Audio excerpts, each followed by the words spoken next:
Tolong kita carikan saudara perempuan dan laki-lakiku kalau sampai mati di Australia, Dik. Mau sekali Kak ketemu, kasihan. Kira-kira seperti itulah Sari Banong mengucapkan permintaannya kepada Peter Spilett.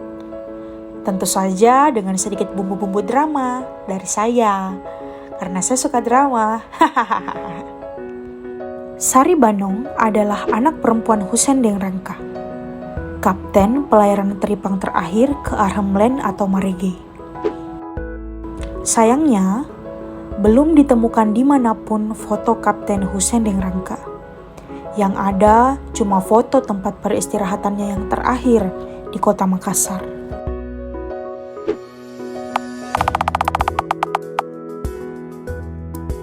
Marege merupakan sebutan para pencari teripang dari Makassar untuk wilayah Arnhem Land di Australia Utara. Pelayaran ini berlangsung kurang lebih 250 tahun sejak abad ke-17 sampai abad ke-20. Pelayaran rutin dengan jumlah ribuan kapal setiap tahunnya ini mulai sepi sejak 1907 saat pemerintah Australia Selatan memberlakukan hukum pajak bagi siapapun yang memasuki perairan Australia, sehingga pelayaran teripang menjadi ilegal. Para nelayan dari luar Australia harus punya permit dan membayar sejumlah uang pajak. Yang kedapatan berlayar tanpa izin akan ditangkap, dan sampai sekarang pun sebenarnya pelayaran teripang ini masih ada, tapi sudah tidak seramai dulu di masa kejayaan sebelum 1907. Peter Spilett sendiri adalah sejarawan asli Australia yang pernah tinggal di rumah keluarga Deng Rangka di Jalan Onta Lama Makassar selama kurang lebih 8 tahun, 1977 sampai 1985, saat dia melakukan penelitian tentang jejak-jejak aborigin Australia di Makassar dan hubungan mereka dengan para keturunan pencari teripang dari Makassar. Peter menuliskan permintaan Sari Banong di jurnal seri ketiga yang dimuat oleh koran lokal di Makassar saat itu. Namanya Pedoman Rakyat.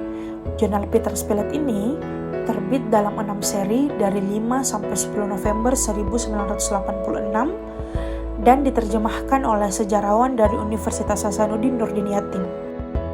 Sesampainya di Australia, Peter menunaikan permintaan Sari Banong. Peter mengirimkan ceritanya beserta foto diri Sari Banong ke koran Northern Territory. Beberapa bulan setelahnya, Michael Koch dari Batchelor College yang saat ini namanya berganti Batchelor Institute of Indigenous Territory Education menghubunginya. Peter diminta bercerita di kampus tersebut, dan rupanya ada beberapa dari mahasiswa yang hadir bercerita bahwa mereka kemungkinan memiliki hubungan saudara dengan Sari Banong dan keluarganya, karena sering mendengar cerita ini dari orang-orang tua mereka. Sampai akhirnya, reuni keluarga dari kedua belah pihak terjadi di tahun 1986. Pertemuan keluarga lintas benua ini merupakan momen bersejarah, sebab melalui agensi Sari Banong dan Peter Spilett, hubungan antara Makassar dengan Marege kembali terjalin setelah sempat terputus selama 79 tahun sejak aturan pajak 1907 tadi.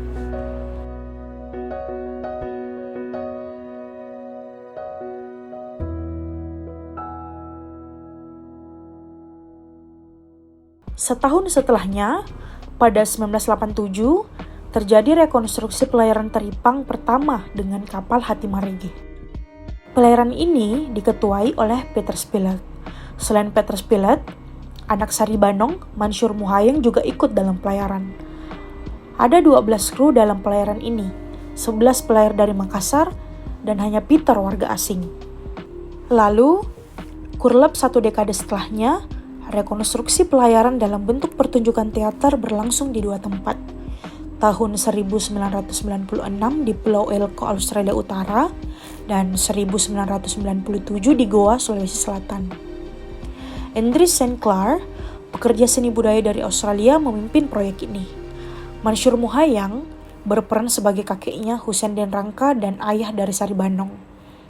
Kru lain yang terlibat ada Deng Tika, Sirajuddin Deng Bantang dan adiknya Syarifuddin Deng Tutu, Jamaluddin Sirasaputra dan Sangkala Tutu. Jadi saya lahir di Mandar 1978, tepatnya tanggal 23 Desember 1978. TK sampai SMA saya di sana. Saya lanjut di UGM, jurusan perikanan di Fakultas Pertanian. Jadi saya konsen ke perikanan, tapi di perikanan saya lebih tertarik ke antropologi maritim. Waktu saya kuliah itu saya sudah menulis beberapa buku. Pertama itu judulnya Mengapa Kita Belum Cinta Laut, terbit 2004. 1 tahun kemudian Orang Mandar Orang Laut. Jadi hasilnya itu Pak 600 halaman saya buat catatan itu untuk tulis saja. Berhubungan dengan ini pada kalau tidak salah itu 2017 ketika pemerintah RI diundang Panitia Eropalia, itu pameran seni terbesar di Eropa. Nah, Indonesia itu mengangkat jalur rempah. Singkat cerita, diusulkanlah untuk membuat perahu Padewakan sebagai maskot jalur rempah. Jadi saya sama Pak Horst terlibat sebagai konstruktor, bekerja sama dengan tukang-tukang perahu di Tanah Biru di Bulukumba. Jadi itu perahu dipamerkan di Eropa selama 6 bulan di Belgia. Ini juga agak ironis karena misalnya Padewakan ya, yang dianggap nenek moyangnya perahu pinisi, itu tidak ada di Indonesia. Yang dibuat Peter Spilett bersama tukang perahu di Bulukumba ada di Museum Darwin. Terus yang kami buat di 2017 ada di Belgia. Yang terakhir ini ada di Australia lagi, malah di Indonesia tidak ada. Jadi kalau kita mau lihat perahu Padewakan yang asli sekarang, itu harus ke Australia. Jadi harapannya seperti itu menjadi renungan, kok tidak ada seperti ini. Di Makassar sendiri tidak ada museum maritim yang menjadi apa ya, kalau kita datang ke situ, lihat teknologi itu. Dan kita di sini malah kebanyakan replika yang kecil-kecil dibanding ukuran aslinya. Nah, kita orang-orang Nusantara itu yang ketika orang Eropa masih berlayar beberapa kilo, kita di sini sudah sampai ke Hawaii dan semua. Dan itu pengetahuan seperti itu cukup harus diketahui, bukan sebagai nostalgia stok, tapi sebagai modal kita untuk ke depan. Dan saya lihat aktivitas perikanan yang ada sekarang itu tidak jauh beda. Misalnya pencarian teripang kan masih dilakukan sekarang. Cuma kan sekarang sudah pakai kompresor. Terus yang tetap dibeli oleh orang Tiongkok, orang Cina yang dikonsumsi di sini. Itu juga yang mendorong kami lewat kegiatan yang ada kami sudah tahu 3 tahun ini, Student on Sunday, itu memasukkan itu semua. Jadi memang pintu masuknya itu perahu Sunday, tapi pengetahuan sejarah secara umum khususnya maritim itu kita sampaikan juga ke siswa. Yang dulu itu cuma melibatkan siswa sekolah di Sulawesi Barat, ini tahun ini kita melibatkan dari 3 provinsi yang lain karena harapannya pengetahuan kemaritiman ini secara masif diterapkan ke sekolah-sekolah di seluruh Indonesia. Seru tahu dan sangat insightful, informatif ceritanya Kak Iwan. Selain Kak Iwan, ada beberapa penelitian juga. Ada akademisi, ada seniman, baik dari Australia maupun Indonesia, khususnya Sulawesi Selatan.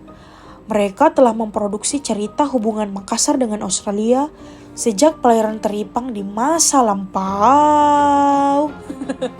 Perbedaannya, kalau dulu yang dipertukarkan atau dibarter antara demakasan misalnya beras, pisau atau badik, kain, balok, dan barang-barang lain yang mereka bawa dengan teripang milik penduduk Australia untuk kemudian dijual di pelabuhan Makassar, bahkan sampai diekspor. Mulai 1996 dan 1997, sejak opera teripang pertukaran antara kedua belah pihak ini selalu dalam bentuk hal-hal tak kasat mata, yakni ide dan pengetahuan lewat program-program seni dan budaya.